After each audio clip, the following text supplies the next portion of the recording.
At 3 a.m., when the world was silent, an emperor opened his eyes. Not because he couldn't sleep, but because this was the hour he chose to sharpen his mind. While Rome dreamed in darkness, Marcus Aurelius stepped into a light no torch could give, the light of self-mastery. He didn't wake to command armies, and he didn't wake to sign decrees. He woke to fight the only battle he could never escape, the battle within. At 3 a.m., he met his fears, questioned his thoughts, and trained his spirit the way a warrior trains his body. These early-hour rituals weren't mystical. They were practical weapons the Stoics used to conquer emotion, chaos, and doubt long before the sun touched the marble steps of Rome. And what's even more surprising is these ancient habits are not just philosophy. They are tools, sharp, powerful, and alive, that can reshape your mornings, your focus, and your entire mindset today. So as we step into the darkness of 3 a.m. with Marcus Aurelius, remember, the strongest people in history didn't wait for the world to wake up. They designed their strength in silence. These are the 9 powerful ancient habits they used. Part 1, the first thought check. Observe before you act. At 3 a.m., Marcus Aurelius did something almost no ruler, no general, no emperor would ever dare to do. In the silence before dawn, he turned inward. And before issuing a single command to the world, he asked a command of himself. What is disturbing my mind right now? This was the first battlefield of the day, not Germania, not the Senate, not the storms of politics. It was the battlefield of the mind, where every victory and every defeat begins. Most people wake up and immediately fall into chaos. Notifications, messages, pressure, and noise. Modern MIT research shows that nearly 47% of our first morning thoughts are negative or reactive, arising before conscious control even switches on. The Stoics understood this 2,000 years ago. Marcus Aurelius believed deeply that the soul becomes dyed with the color of its thoughts. So at 3 a.m., he examined the very first color of the day. He observed his immediate thoughts the way a physician examines a patient, calmly, clearly, without judgment. Was there fear? Was there ambition? Was there anger? Was there sorrow? He didn't try to change the thoughts. He simply recognized them. Because awareness breaks reactivity. Say it with me. If I can see the thought, I am not the thought. This single habit allowed Marcus to rule an empire without being ruled by his emotions. And there is a real passage in Meditations where he writes, "You have power over your mind, not outside events."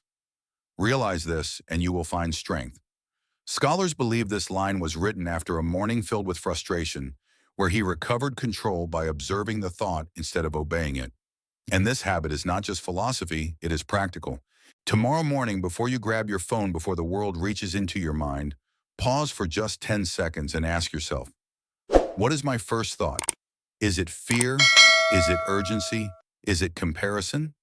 Does this thought belong to me or to my old habits? Awareness interrupts autopilot, and autopilot is the greatest thief of human potential. Here's a simple exercise.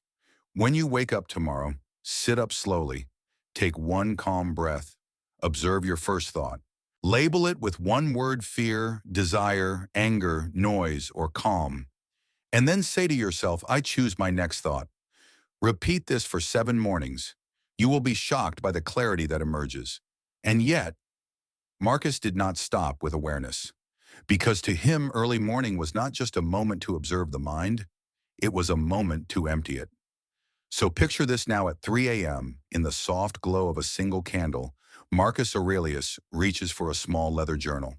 A journal that would one day become one of the greatest works of philosophy ever written. And in part 2, we enter that journal. We step into the quiet world of candlelight journaling, emptying the mind, where an emperor reveals his soul. Part 2, Candlelight Journaling, Emptying the Mind. Imagine this moment. The year is 168 AD. The world outside is silent, cold, and still, and in a dimly lit chamber of the imperial quarters, Marcus Aurelius sits alone. His soldiers sleep, his council sleeps, even his enemies sleep. But he remains awake because this hour before dawn is not a burden to him. It is a sanctuary. A single candle flickers. Wax drips. Shadows move gently across the walls. And Marcus opens the worn leather journal that would one day become Meditations, one of the greatest philosophical works ever written, yet never meant for anyone to read. This journal wasn't created for history. It wasn't created for legacy. It was a conversation with his own soul. He would ask himself three questions that cut through fear, confusion, and ego like a blade through silk. What am I afraid of? What can I control? What must I accept? Three questions simple yet devastating. Three questions capable of rearranging an entire mind. Marcus knew something. Modern psychology confirms today. Putting thoughts into words reduces emotional intensity by nearly 40%, according to studies from UCLA. Writing forces the brain to process emotion rather than drown in it. The Stoics discovered this long before science could measure it. He wrote not to express himself, but to empty himself, to purge the emotional noise, the illusions, the ego-driven thoughts that cloud judgment. Because a mind that is full cannot see clearly. Marcus Aurelius once wrote, "The impediment to action advances action. What stands in the way becomes the way." But he could only reach this clarity because he first poured the chaos out onto the page. Say it with me. Write to release. Release to see to act. This was not poetry. It was survival. Picture him now an emperor carrying the weight of a fractured empire, wars on the frontier, plagues in the cities, betrayals in the Senate. Yet in these early moments, he wasn't a ruler. He wasn't a godlike figure. He was a human being trying to understand himself. And this is what makes candlelight journaling so powerful today. Before you face the world, face your mind. Before you take on tasks, take on truth. Before you react, reflect. Here is your simple morning exercise. Take one page. Write just 3 lines. Fear what is weighing on me. Focus what matters most today. Acceptance. What must I release? Do this for 7 days. You will feel lighter, clearer, sharper, because your mind will no longer be a storage room. It will be a weapon. And just when Marcus emptied his mind, he filled it with something else. Not fear, not doubt, but power. Because after he wrote down his fears and his struggles, he did something astonishing. He visualized the worst so nothing could ever break him. In part 3, we step into the world of negative visualization, preparing the mind, the Stoic practice that made men unshakable. Part 3, negative visualization. Preparing the mind after closing his journal, Marcus Aurelius sat quietly in the dim glow of the candle. His mind was clear, but clarity alone could not prepare a man to lead an empire besieged by threats. So he turned to a ritual that forged unshakable strength in the Stoics. A ritual most people today would never dare to practice. Negative visualization. Marcus let his mind walk into the shadows not to frighten himself, but to free himself from the fear of the unexpected. He imagined wars breaking out on the borders. He imagined trusted allies betraying him. He imagined famine, plague, political unrest. He even imagined death itself approaching without warning. And then in the silence of 3 a.m., he would whisper the words that made him unbreakable. If this happens, I will endure. This wasn't pessimism. It was preparation. The Stoics believed that by imagining adversity before it arrived, the mind gained power over fear. Modern psychology now calls this stress inoculation, and research shows it increases real-world resilience by nearly 200%. Marcus knew this truth centuries before science confirmed it. Say it with me, expect nothing. Prepare for anything. By rehearsing the worst, Marcus removed its power. What you have already accepted cannot control you. He once wrote, "Don't hope events will turn out the way you want. Welcome events in the way they happen." This wasn't resignation, it was liberation. Imagine the emperor now, breath-steady posture, calm eyes fixed in quiet focus. He is not a man tormented by fear. He is a man who has already walked through the fire and emerged knowing he can survive it. This practice can transform your life today. Before a stressful meeting, imagine it going poorly and picture yourself handling it with composure. Before a difficult task, imagine obstacles, then imagine yourself pushing through them. Before the day begins, visualize one challenge and whisper, "If this happens, I will stay calm." Here is your simple exercise for tomorrow morning. Close your eyes for 15 seconds. Visualize one thing going wrong. Feel the discomfort. Accept it. Then breathe out and say, "I am prepared." Negative visualization doesn't create fear. It dissolves it.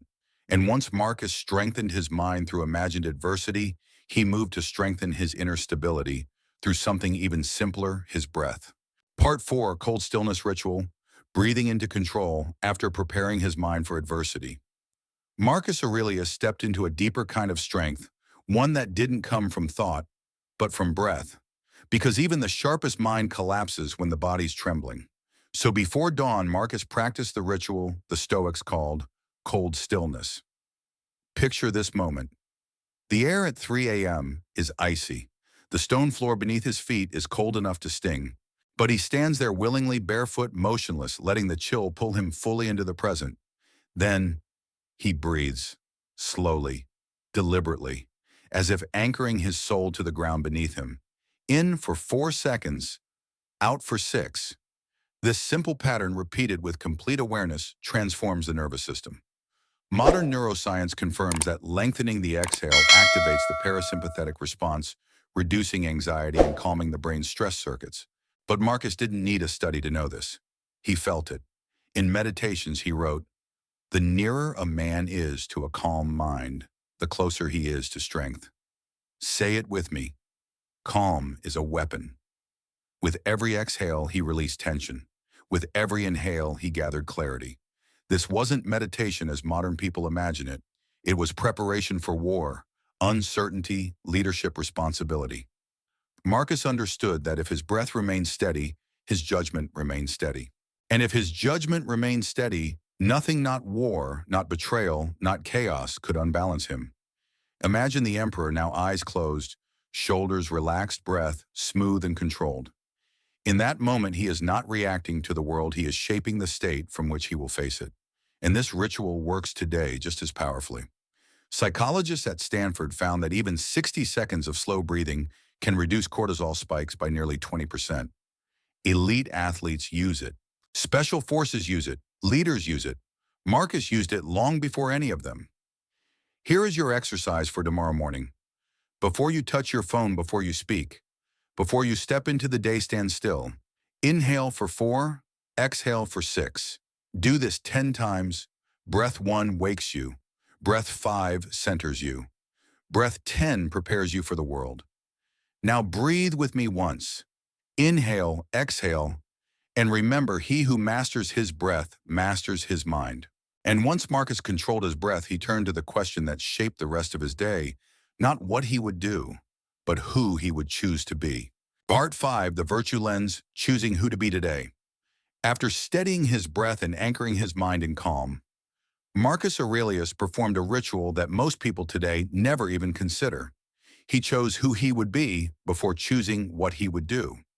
At 3 a.m., standing in the quiet glow before sunrise, he would look inward and ask, which virtue will lead me today?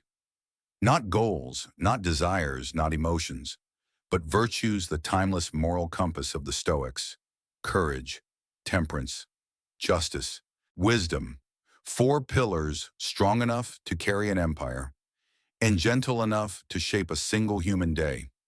Imagine Marcus now, his breath still warm from meditation, lifting his gaze toward the faint reflection in a polished bronze mirror.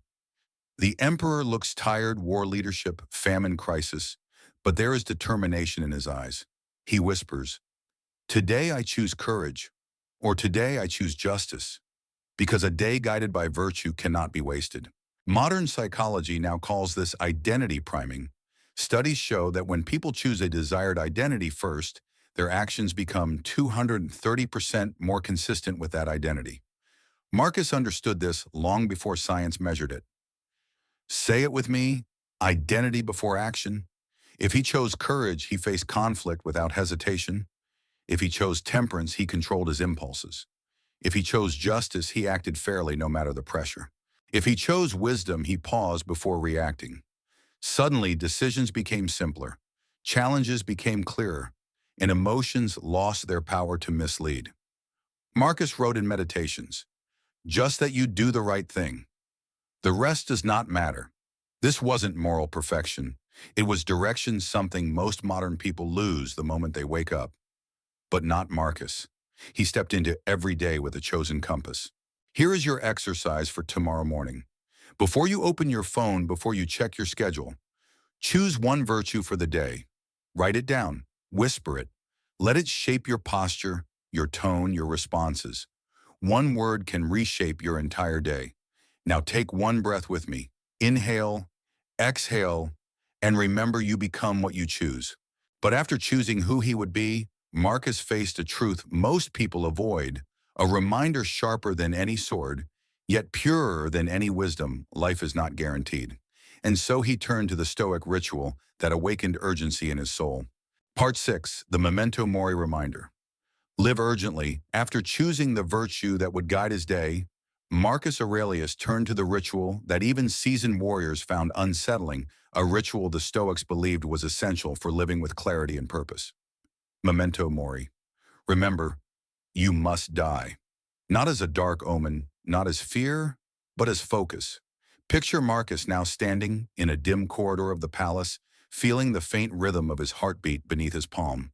The empire may fear death, but the emperor meets it with acceptance. In the silence of 3 a.m., he whispers to himself, "You may not live to see another dawn. Use this one well." These words didn't make him anxious. They made him awake fully, intensely awake to what mattered most. Modern research supports this ancient wisdom. Reflecting on mortality increases goal clarity by over 60% and reduces procrastination by nearly 40%. When you remember that time is short, you stop wasting it. Marcus saw death everywhere, on battlefields and plagues, in betrayals in the fragile bodies of those he loved.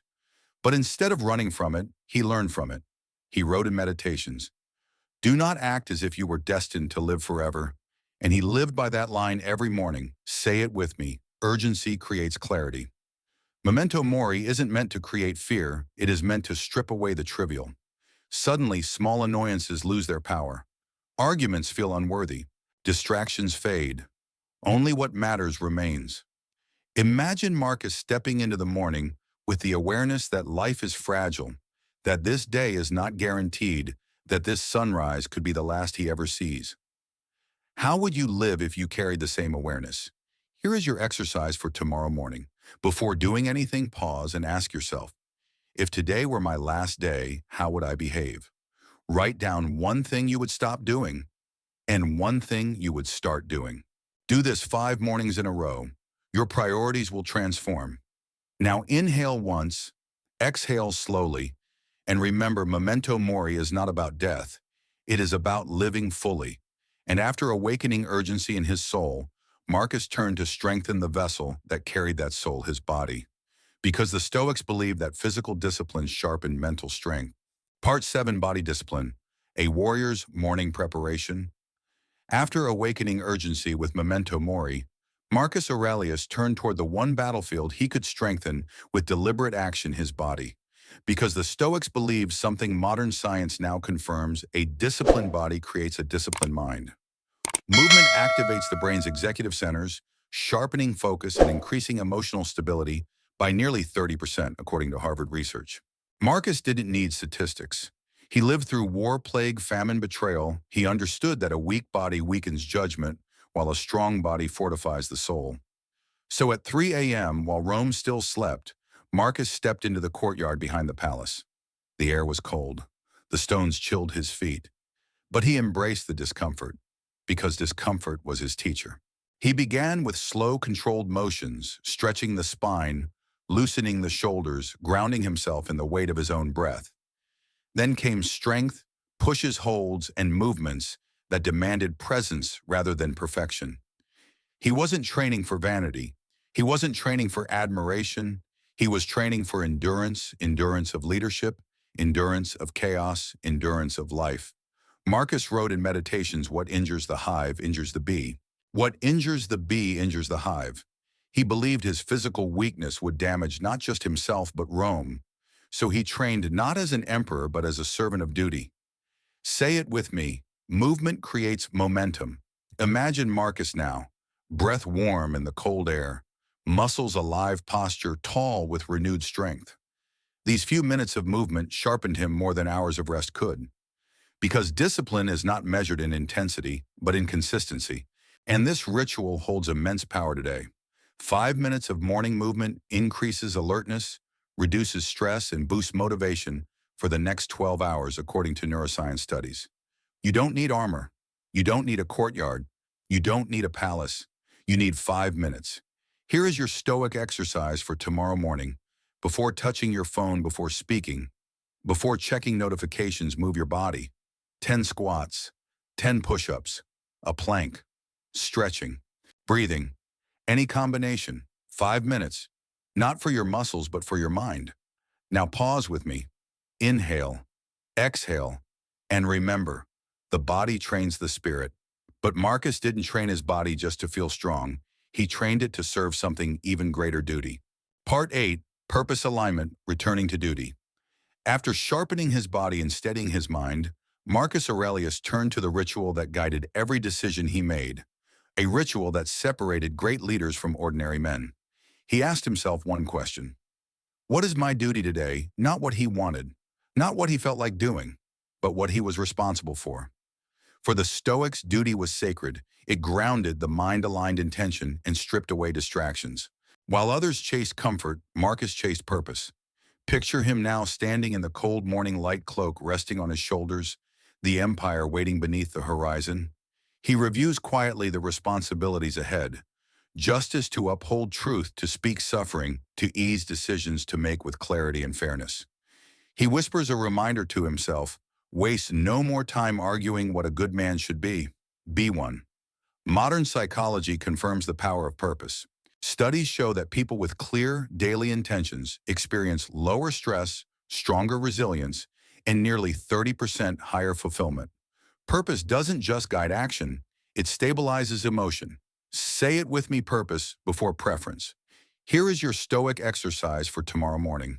Before anything else, write down one duty, just one, the responsibility that truly matters today. A single sentence that becomes your anchor. This eliminates overwhelm. It removes noise. It gives the day direction. Imagine Marcus now tightening his cloak, taking one slow breath, preparing to serve not his ego, but his purpose. He steps forward with calm determination, yet he knows something crucial. No matter how strong his purpose is, he cannot carry the weight of everything. To lead well, he must release what he cannot control. And that brings us to the emperor's final ritual. Part 9, Release and Acceptance. Let go of the uncontrollable. With his purpose aligned and his duty clear, Marcus Aurelius approached the final ritual of his early morning practice, the ritual that protected his peace more than any army could. Release and acceptance. He would stand at the threshold of his chamber, the cold air brushing against his skin, and remind himself, if it is not within my control, it is not my burden. Imagine the power of this mindset for a man who carried an entire empire. He could prepare for war, but he could not guarantee victory. He could act with justice, but he could not control others' loyalty. He could lead with wisdom, but he could not command fate. Marcus understood a truth many people resist. Most suffering comes not from events, but from resisting what we cannot change. In Meditations, he wrote, "You have power over your mind, not outside events." A reminder that freed him from the weight of the world. Say it with me: carry only what is yours. Modern psychology confirms this ancient wisdom. Practicing control separation reduces anxiety by up to 45% and improves decision-making under pressure. Acceptance does not weaken you, it strengthens your clarity. Here is your exercise for tomorrow morning. Draw a line on a piece of paper. Left side, what I control; right side, what I don't. Then release the right side. Tear it. Let it go. Because the mind that releases the uncontrollable becomes unstoppable. Now picture Marcus stepping into the dawn mind: calm breath, steady body, disciplined purpose, aligned burdens lifted. He walks forward not as a man crushed by responsibility, but as a man freed by clarity. And now, these 9 ancient rituals belong to you. This is how the Stoic philosophers prepared at 3 a.m. And this is how you master your mind before the world wakes. If you want to master your mind the way Marcus Aurelius did, like, share, and subscribe to Making Life Better. And tell me in the comments, which Stoic habit will you practice tomorrow morning? Before you go, comment one powerful word that shows you're serious about transforming your life. Comment the word Stoic. Your transformation begins before the world wakes.